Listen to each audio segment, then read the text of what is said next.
chapter 31, verse 21 of Parshiot Matot this week, the Jewish people had just come back successfully from a war with Midian, and they're approached by the Kohen, Elazar. And Elazar teaches them the laws of koshering, taking vessels and utensils that were used for non-kosher items and making them kosher again. And the verse says, "Vayomer Elazar haKohen el anshe hatzava habayim lamilchama." That Elazar approached the leaders of those armies that went to war. That went to war? Shouldn't these be people who came from war? War's over, isn't it? Or is it?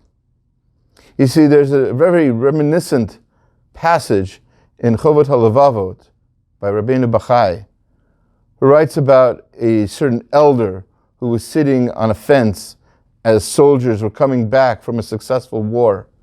And he tells these soldiers, "You've just succeeded in one war, but now be prepared for the more difficult war." What's the more difficult war? The war of our hubris, the war of our self-esteem. How do we feel now after the war? Do we think that we accomplished what we accomplished on our own? Or do we recognize that it is Hashem's doing? Do we recognize the fact that we're really just agents of Hashem, performing His deeds, performing His actions that we need to see in this world?